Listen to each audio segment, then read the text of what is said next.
Assalamualaikum warahmatullahi wabarakatuh. Kami selaku kumpulan terakhir daripada kelas 6 LB ingin membentangkan tajuk pemecatan pekerja. Ahli kami ialah Muhammad Ashraf bin Abdul Razak 20 BI 01031, Muhammad Amir Hafiz bin Abdul Halim 19 BI 01057, Muhammad Aziz bin Muhammad Rozi 19 BI 01074 dan saya Muhammad Farhan Hairi bin Abdul Malik 19 BI 01082. Pensyarah iaitu Puan Farah binti Muhammad Shah Wahid.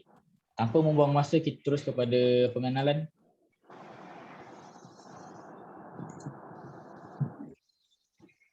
Next slide.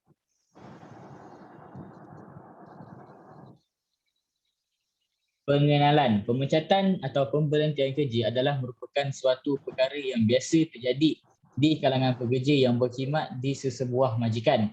Semua umat Islam adalah digalakkan untuk bekerja bagi melangsungkan kehidupan seharian, maka penekanan terhadap punca rezeki atau mata pencarian adalah merupakan kewajipan individu seluruh umat Islam. Justru hasil daripada titik puluh yang dikerjakan untuk mencari rezeki atau berkaitan dengan kehidupan seharian akan dipertanggungjawabkan di hadapan Allah Subhanahu Wa Taala di akhirat kelak. Ibnu Mas'ud radhiyallahu anhu Rasulullah sallallahu alaihi wasallam bersabda, kaki anak Adam akan tetap tegak berdiri di sisi Tuhannya pada hari kiamat hingga dia ditanya tentang 5 perkara, yakni iaitu tentang umurnya, untuk apa dia habiskan, tentang masa mudanya untuk apa dia gunakan, tentang hartanya dari mana dia dapatkan dan dalam hal apa, yakni hartanya tersebut dibelanjakan dan apa sahaja yang telah dia lakukan dari ilmu yang sedemikian. Seterusnya, pemecatan langsung. Pemecatan langsung adalah merupakan suatu keadaan yang mana majikan telah mengeluarkan keputusan untuk menamatkan pekerjaan ataupun memberhentikan pekerja. Kebiasaannya majikan akan menyampaikan keputusan melalui sepucuk surat penamatan rasmi. Pihak mahkamah akan memberikan suatu tempoh yang mencukupi kepada majikan bagi membuat sesuatu keputusan terhadap pemberhentian pekerja. Maka mahkamah hanya akan menilai keputusan pemberhentian kerja yang diambil oleh majikan secara langsung jika ada penyelewengan atau tidak adil. Next. Pemecatan konstruktif. Konstruktif di misal adalah merupakan satu kaedah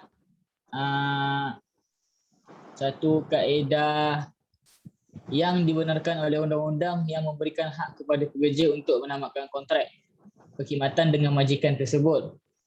Dalam undang-undang pekerja, pemecatan konstruktif yang juga dipanggil sebagai pelepasan konstruktif atau penamatan konstruktif berlaku apabila pekerja meletakkan jawatan akibat majikan mewujudkan persekitaran kerja yang tidak menyenangkan. Setengah majikan tidak memecat pekerja secara langsung dan jelas tetapi dengan cara meletakkan pekerja dalam keadaan yang menyusahkan. Contohnya, majikan akan menurunkan pangkat pekerja atau menukarkan pekerja ke tempat atau bahagian yang tarafnya lebih rendah, atau menyuruh pekerja membuat kerja yang di luar kesanggupannya. Antara kes yang berkaitan adalah kes Puan Nurzalina binti Razlan dan Asia Berhad Award yang bernombor 787 tahun 2017. Pihak menuntut iaitu Puan Nurzalina telah bekerja dengan pihak yang dituntut iaitu syarikat penerbangan Asia Berhad sebagai pramugari melalui surat tawaran pelantikan yang bertarikh pada 7 bulan 12 2005. Melalui kes ini, pihak yang menuntut meminta untuk dikembalikan semula pekerjaannya setelah beliau meninggalkan pekerjaannya atas alasan beliau telah dipecat secara konstruktif oleh pihak syarikat. Seterusnya kita serah kepada Haziq.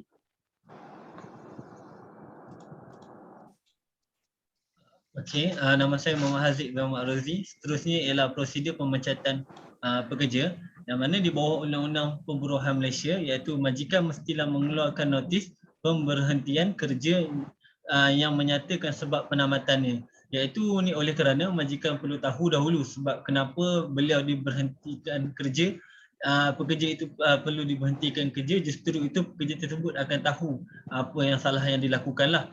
Jika tidak diberikan penjelasan, pekerja akan memberontak serta akan menyalahkan majikan. Ini adalah mengikut Akta Pekerja 1955 Seksyen 12 iaitu notis penamatan kontrak. Seterusnya yang kedua ialah majikan meminta penjelasan daripada pekerja oleh kerana majikan akan mendapat menilai daripada penjelasan yang dikemukakan. Ini ialah majikan tidak boleh memecat dengan alasan yang tidak munasabah. Dan komunikasi ini adalah satu bahagian yang penting yang tidak dapat dipisahkan daripada kehidupan manusia. Jadi dengan komunikasi ini kita boleh tahu apa sebab masalah dan kenapa majikan perlu memberhentikan pekerja. Seterusnya ialah memberi masa untuk bertindak balas disebabkan majikan perlu diberi ruang kepada pekerja untuk membuat keputusan. Ini kerana tujuan memberi masa ini ialah tujuan domestik ialah dalam satu siasatan itu dapatkan fakta maklumat ataupun mengenai dakwaan salah laku pekerja atas aplikasi tersebut. Ini yang mana bila masuk dalam mahkamah iaitu perusahaan, seterusnya panel pegawai penyiasatan syarikat setelah bawa kes, siasatan mestilah tidak berat sebelah. Tambahan lagi, panel-panel mestilah tidak mempunyai hubungan apa-apa dengan pekerja untuk mengelakkan berlakunya penyiasatan yang tidak adil.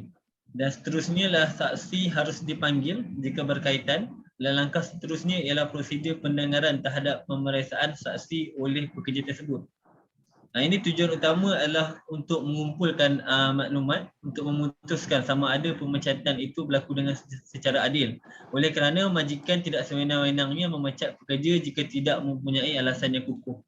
Ini mengikut. Jadi setelah yang dikaji, setelah maklumat semua telah terkumpul, mahkamah akan memutuskan iaitu di bawah Akta Pekerja, siasatan domestik adalah yang paling penting dan selalu lebih baik melakukan kesalahan itu dikira di sisi undang-undang dan keadilan semula jadi. Okey, next slide. Next slide.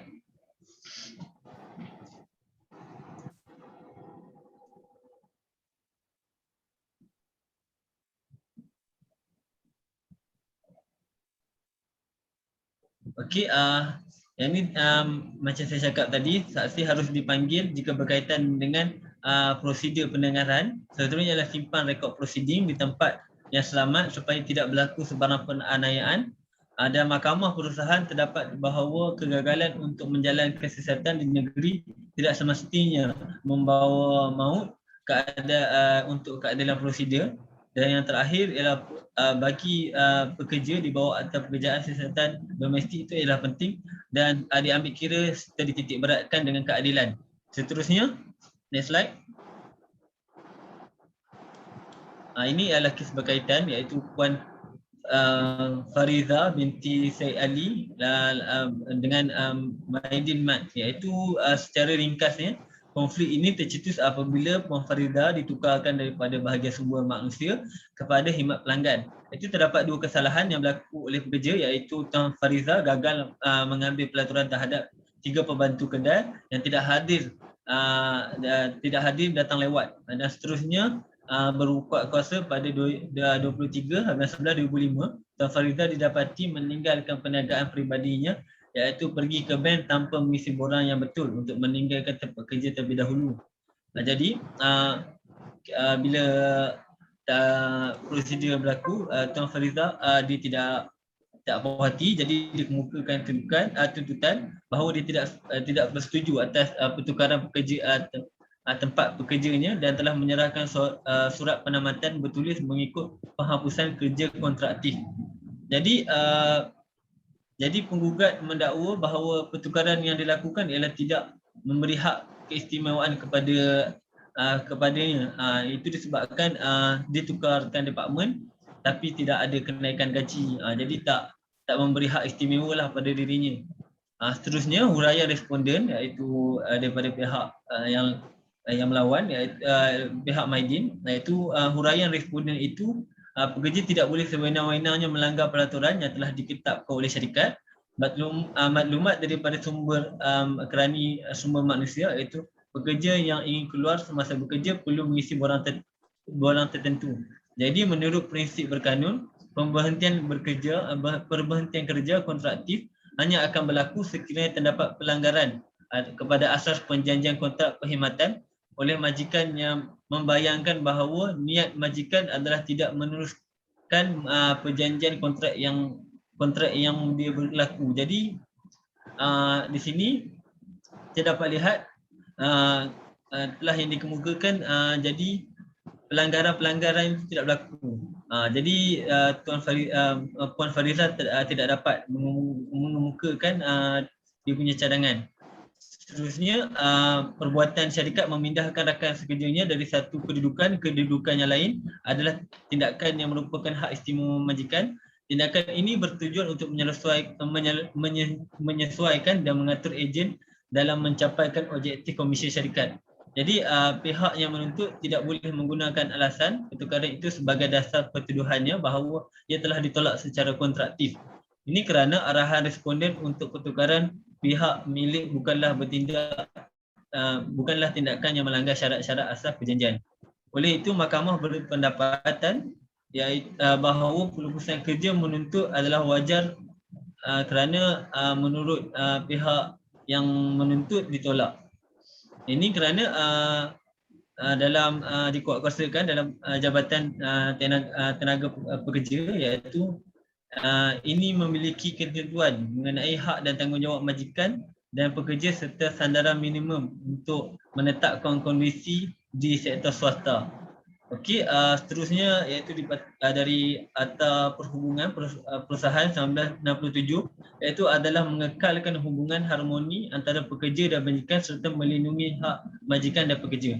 Iaitu di bawah Mahkamah Perusahaan 1940, iaitu mahkamah terdiri daripada presiden dan panel, iaitu pekerja dan majikan, dan terbahagi kepada dua, iaitu pengusiran pekerja di sektor swasta dan pertikaian mengenai syarat-syarat perkhidmatan.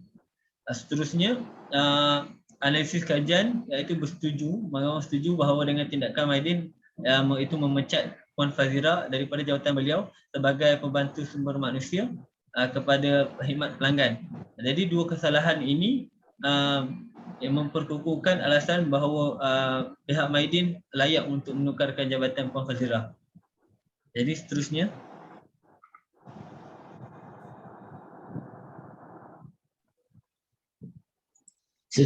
ialah faktor pemecatan. Terdapat beberapa faktor yang menyebabkan pemecatan berlaku di kalangan pekerja. Antaranya ialah mencari kesesuaian minat dan prestasi kerja adalah dengan menempatkan seseorang individu itu di tempat kerja yang berpadanan dengannya. Maka sekiranya gagal menempatkan seseorang di suatu tempat yang sesuai, maka berkemungkinan kecuaian akan berlaku. Manakala dari aspek kepuasan yang dicapai pula, ianya akan terhasil daripada kebolehan dan keupayaan yang dapat dipamerkan dalam pekerjaan tersebut. Keputusan dapat dicapai hasil daripada keupayaan seseorang individu dalam menunjukkan minat terhadap sesuatu kejayaan. Dan yang kedua ialah keinginan untuk melakukan sesuatu kegiatan dalam mencapai suatu tujuan. Juga merupakan antara faktor pemecatan yang berlaku, yang mana dapat dilihat iaitu semakin tinggi keinginan, semakin seseorang itu untuk mencapai matlamat, maka semakin kuat minat yang mendorong seseorang tersebut. Maka sekiranya keinginan yang ditunjukkan kurang dalam sesuatu perkara, maka tidak mustahil seseorang pekerja itu akan melakukan khidmatnya secara terpaksa dan tidak mampu mencapai sasaran yang memuaskan. Seterusnya,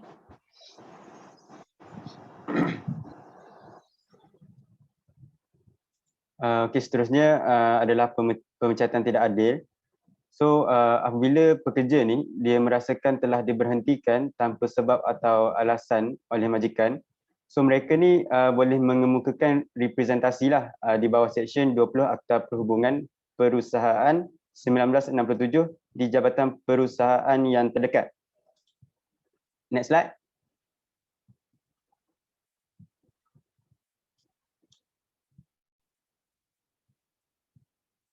Okay, so kalau dia rasa, pekerja tu rasa dia ni dipecat dengan secara tidak adil, so dia boleh melakukan prosedur seperti di bawah ni lah. So maknanya untuk mohon tu, pekerja ni mestilah seorang yang bekerja yang diperuntukkan di dalam Akta Perhubungan Perusahaan 1967, dan pekerja tu perlulah mengemukakan representasi dan dikemukakan dalam tempoh 60 hari dari tarikh pemecatan dengan ditulis kepada ketua pengarah perusahaan.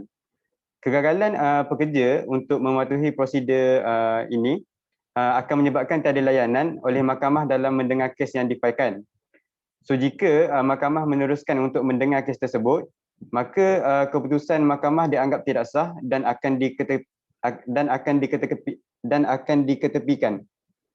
Okey, seterusnya setelah semua prosedur ini diikuti, pegawai yang bertanggungjawab ni perlulah menetapkan tarikh perdamaian. Tujuan perdamaian ni adalah untuk menetapkan penyelesaian masalah dengan bantuan pendamai iaitu pegawai perhubungan, yang mana kaedah perdamaian ni dilakukan secara sukarela di kalangan pihak yang berselisih. Next slide. Okey, sekiranya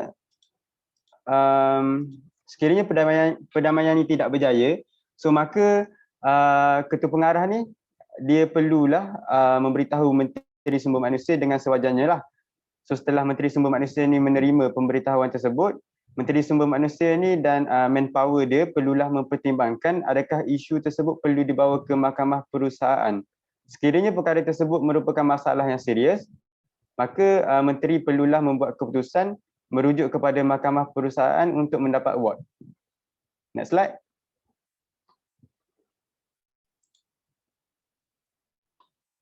Seterusnya adalah remedy. Seksyen 2 Akta Perhubungan Perusahaan mentafsirkan award sebagai keputusan yang diberikan oleh mahkamah.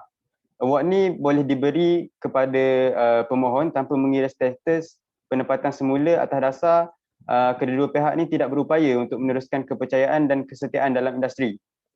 So penyelesaian untuk pemecatan tidak adil atau tanpa alasan ni adalah boleh dengan penempatan semula atau ikatan semula sekiranya boleh dilakukanlah. Tapi sekiranya benda tu tak boleh nak lakukan, maka penyelesaian yang dicapai adalah memberi papasan lah sebagai ganti. Next slide. Alright, seterusnya adalah pemulihan atau penempatan semula. Penempatan semula ni sebagai remedi utamalah dalam undang-undang yang mana selaras dengan artikel 10 antarabangsa Konvensyen Pertubuhan Buruh 1982, yang mana Malaysia ni menjadi remedi, pemulihan dan penempatan semula ni menjadi remedi utamalah dalam pemecatan tanpa sebab atau alasan, dan pekerja ni yang mana rasa terkilan tu dia boleh tuntut juga benda ni. So keputusan sama ada untuk diperintahkan bertugas semula, keputusan sama ada untuk diperintahkan semula ni, diperintahkan bertugas semula ni akan bergantung kepada pihak yang terkilan. Kedua, papasan.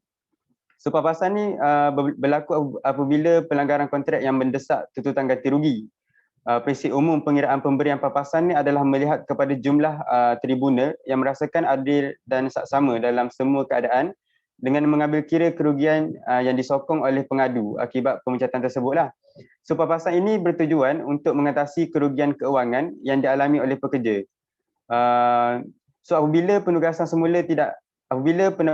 semula tidak dapat dilaksanakan, mahkamah perusahaan ni akan memberikan papasan kepada pengadu sebagai ganti penempatan semula yang biasanya diberikan pada kadar gaji 1 bulan.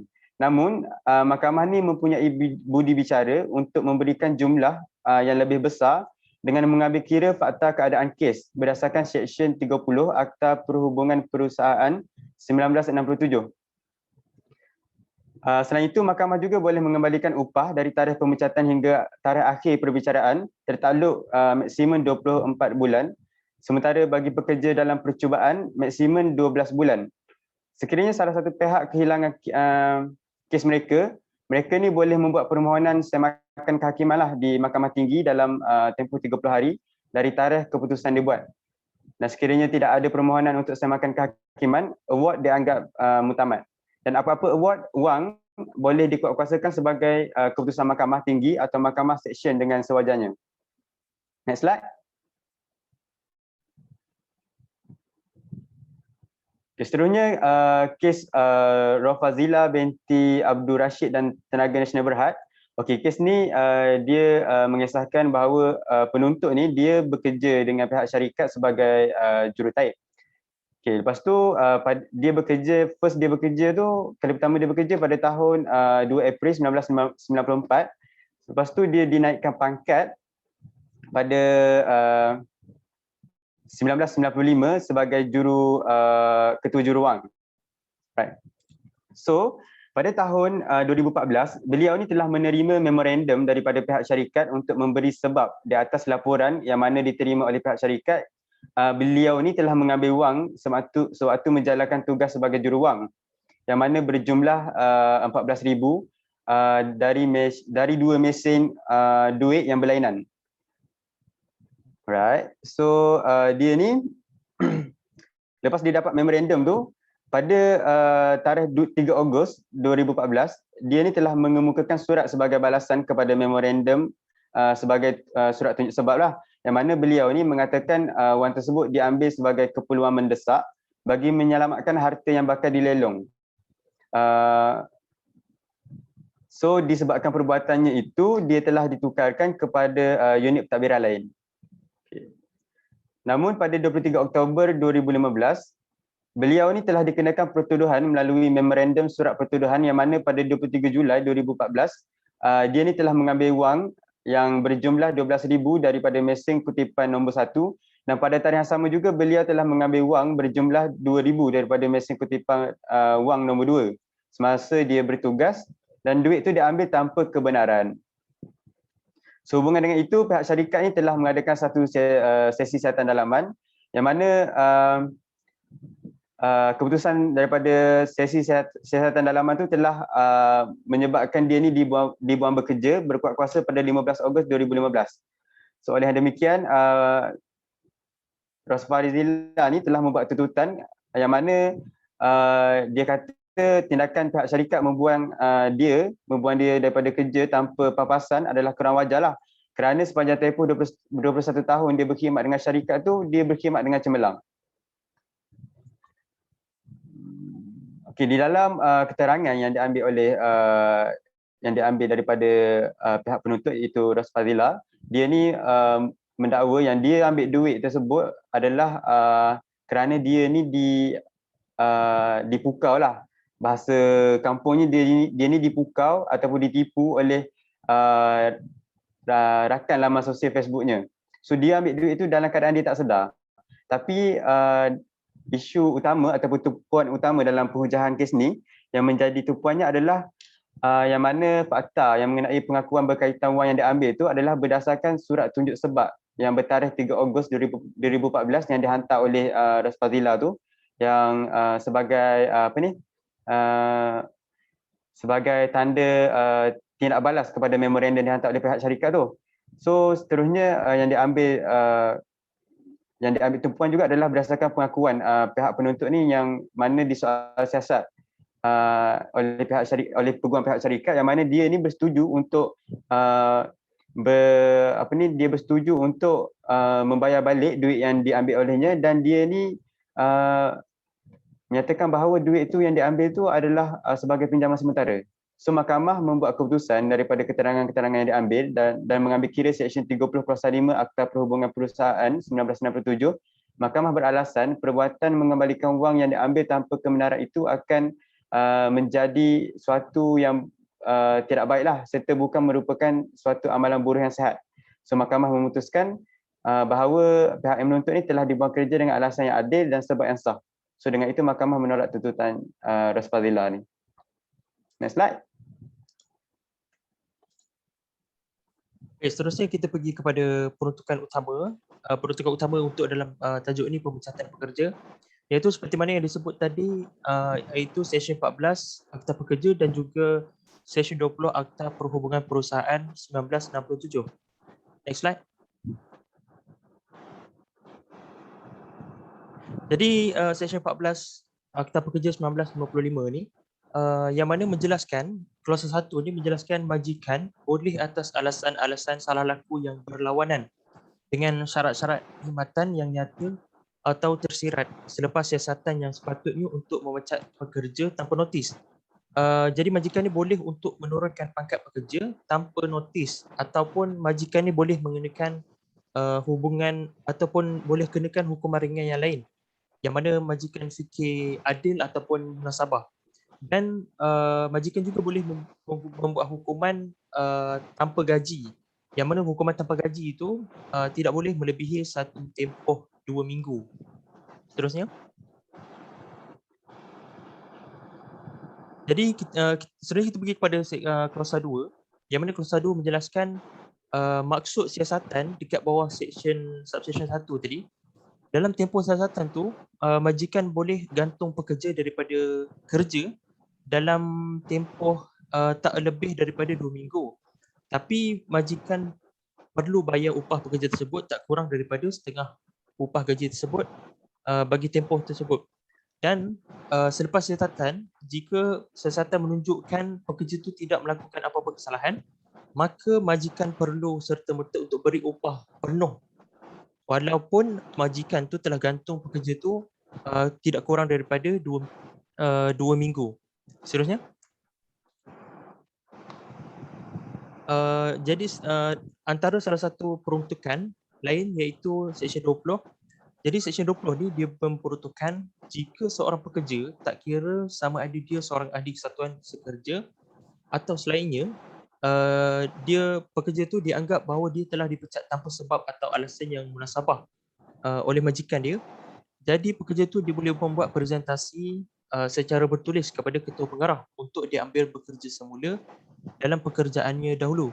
Jadi peruntukan di bawah Seksyen 20 ni dia menyokong untuk menjelaskan mengenai pemecatan konstruktif ataupun pemecatan terancang. Seterusnya. Jadi peruntukan Seksyen 20+1 ni selain daripada merupakan tuntutan pekerja terhadap pemulihan kerja ataupun remedi penempatan semula, di bawah Seksyen 20 juga membenarkan pekerja untuk membuat tuntutan lain, iaitu tuntutan ganti rugi sebagai ganti penempatan semula. Seterusnya.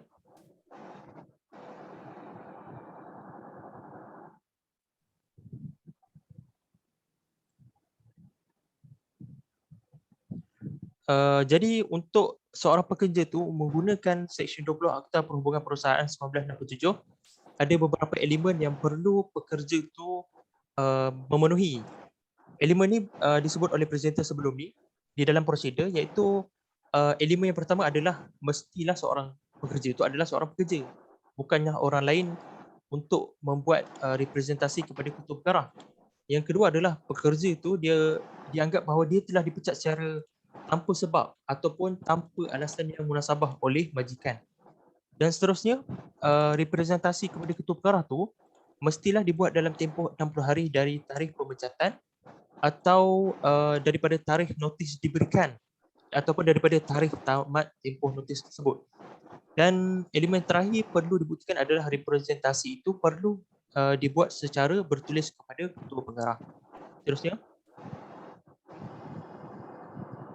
Jadi seperti mana yang saya sebut di bawah Seksyen 14 Akta Pekerja 1995 dan juga Seksyen 20 Akta Perhubungan Perusahaan, di bawah dua seksyen ini ada perbezaan, iaitu di bawah Akta Pekerja yang mana majikan disyaratkan untuk melaksanakan siasatan wajar sebelum majikan boleh membuang atau mengambil tindakan hukuman ke atas pekerja dia. Manakala dekat Seksyen 20 Akta Perhubungan Perusahaan tidak disyaratkan pun untuk majikan buat siasatan. Tapi majikan hanya perlu melaksanakan pembuangan berdasarkan kepada alasan yang adil dan sah sahaja. Dan sebagai tambahan, di bawah Seksyen 20 ni, yang melaksanakan tindakan ataupun yang memulakan tindakan adalah pekerja yang merasakan dia dibuang kerja tanpa sebarang alasan yang munasabah. Jadi peruntukan 19 ini, majikan hendaklah memastikan prinsip keadilan semula jadi dilaksanakan. Sekian daripada kumpulan kami. Terima kasih.